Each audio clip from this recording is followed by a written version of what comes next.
কুমার দে সহ বাপ্পাদা সহ গৌর খাটু বিভিন্ন রকম অসাধুমূলক কাজকর্মের সাথে লিপ্ত হতে থাকে এবং আমাকে তারা শিখণ্ডী হিসেবে খাড়া করতে থাকে।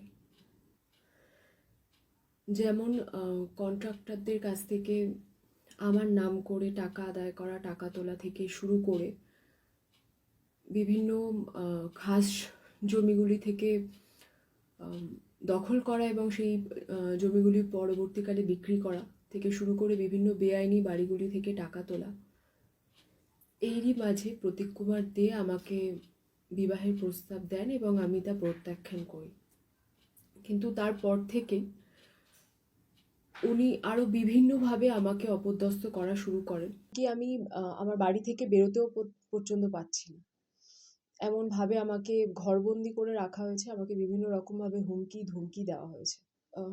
এখন এই মুহূর্তে আমাকে যেটা বলা হচ্ছে, তাদের সঙ্গ দিতে হবে, যারা হুমকি দিচ্ছে হয় তাদেরকে সঙ্গ দিতে হবে। তারা যেটা বলছে, তারা যে অনৈতিক কথাবার্তাগুলো বলছে, অমূলক কথাবার্তাগুলো বলছে, সেই কথাবার্তাগুলো হয় মেনে নিতে হবে, আর নয়তো আমাকে পদত্যাগ করতে হবে। এক, আর দুই হচ্ছে যে আমি যদি বেরোই আমাকে ফিজিক্যালি অ্যাটাক করা হবে বিভিন্ন রকমভাবে। সেটা আমি দলীয় সাংগঠনিক কোনো কাজ করতে বেরোই বা আমি কোনো প্রশাসনিক কাজ করতে বেরোই, সেটা সময় আমাকে ফিজিক্যালি অ্যাটাক করা হবে। আর এমনিতে যখন আমি এই সমস্ত বিষয়বস্তুকে উপেক্ষা করে, শুধুমাত্র এখন এই মুহূর্তে দাঁড়িয়ে উপেক্ষা বলবো না, আমি প্রথম দিকটা চেষ্টাও করেছিলাম যে এই কথাগুলোতে কান না দিই, কর্ণপাত না করে আমি বেরোনোর চেষ্টাও করেছিলাম। এবং আমার যেখানে কার্যালয়গুলো রয়েছে সেখানে আমি বসে, যেরকম আমি সাধারণ মানুষকে পরিষেবা দিয়ে থাকি, সেখানে আমি বসার চেষ্টা করেছি। সেই জায়গাটায় দাঁড়িয়ে আমাকে আমার সামনেই একদম তালাচাবি মেরে দিয়ে বলা হয়েছে যে এখানে বসা যাবে না। প্রতীক কুমার দে সহ তার সঙ্গে এখন কিছু সাঙ্গপাঙ্গরা রয়েছে। আমার রাজপুর সোনারপুর পৌরসভার 15 নম্বর ওয়ার্ডের প্রাক্তন কোঅর্ডিনেটর। হ্যাঁ, আমি সোনারপুর থানায় অভিযোগ দায়ের করেছি। কার নামে? প্রতীক কুমার দে এবং তার সঙ্গে যাদেরকে আমি দেখেছি আমার বাড়ির সামনে এসে হল্লা করেছে, অ্যালকোহলিক অবস্থাতে বিভিন্ন রকমভাবে আমাকে সহ আমার পরিবারকে হুমকি দিয়েছে, অসভ্যভাবে গালিগালাজ করেছে, ভীষণ ভীষণ স্ল্যাংস ইউজ করেছে। তো তাদের প্রত্যেকের নামই আমি দায়ের করেছি অভিযোগ। তার বিরুদ্ধে কাউন্সিলরকে থ্রেট করার হুমকি, মানে তাকে বিয়ে প্রস্তাব, সেই প্রস্তাবে রাজি না হওয়ার হুমকি এবং তার নামে বেআইনিভাবে টাকা তোলার অভিযোগ এই ওয়ার্ড থেকে, কি বলবেন? দেখুন, অভিযোগ তো যে যার মতো করে খুশি করতে পারে। উনি ওনার মতো করে অভিযোগ করেছেন, কালকে আমরা দেখেছি। কিন্তু ওনার যে অভিযোগ, সেই অভিযোগের কি সত্যতা আছে সেটা ওনাকে প্রমাণ করতে হবে। আর উনি অভিযোগ করেছেন, দলের কাছে অভিযোগ করবেন নিশ্চিতভাবেই, বা দলের কাছে অভিযোগ করেছেন। উনি জানিয়েছেন ঊর্ধ্বতন নেতৃত্ব, আমি যতদূর জানি ঊর্ধ্বতন নেতৃত্ব ওনাকে ডেকেছিল, উনি যাননি।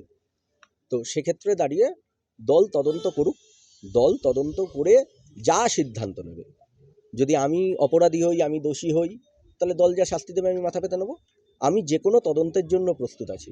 কিন্তু কেউ একটা অভিযোগ করলো, অভিযোগ করে সে সোশ্যালি হিউমিলিয়েট করার চেষ্টা করলো, এটা বোধহয় সঠিক হচ্ছে না। আর একজন কাউন্সিলর নিয়ে তো দল নয়, পুরো সামগ্রিক ওয়ার্ডের পার্টি কর্মী, ওয়ার্ডের নেতৃত্ব সবাইকে নিয়ে দল। তো সেইখানে দাঁড়িয়ে এখানে পুরো ওয়ার্ডের পার্টি কর্মীরা রয়েছেন, মহিলা নেতৃত্বরা রয়েছেন। তো সেখানে দাঁড়িয়ে তারাই বলবেন যে বাস্তবিক ক্ষেত্রে ওনার সাথে কী বিষয়, ওনার সাথে কী সম্পর্ক এবং ওনার সাথে সেই সম্পর্কের ভিত্তিতে কী বিষয়বস্তু তৈরি হয়েছে। আর টাকা তোলার কথা উনি বলছেন, আমি খুব ছোট্ট কথা বলি।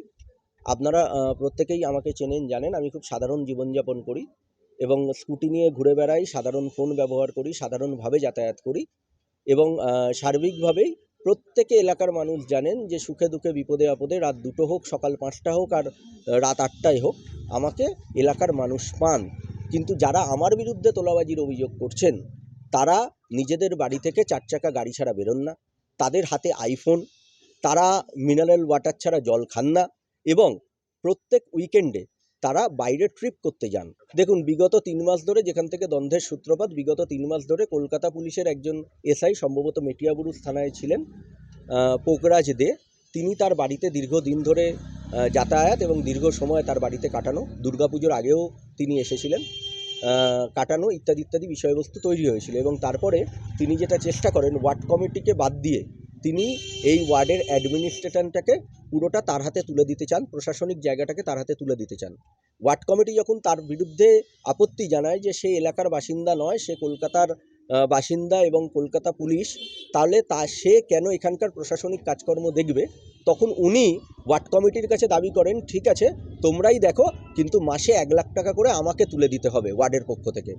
কে বলেন এটা? পৌরমাতা এবং প্রত্যেক ওয়ার্ড কমিটি মেম্বার রয়েছে, ওয়ার্ড কমিটি সেক্রেটারি রয়েছে, বাকি যারা রয়েছে তাদেরকে জিজ্ঞাসা করুন এবং চাপ দিতে থাকে, এবং যদি টাকা না তুলে দিতে পারো তাহলে মিথ্যা মামলায় তোমাদের ফাঁসিয়ে দেবো, আর না হলে তোমরা ছেড়ে দাও, উনি সমস্ত ব্যাপারটা দেখে নেবেন। এই জায়গা থেকেই তো দ্বন্দ্বের সূত্রপাত। এখন কি চাইছেন?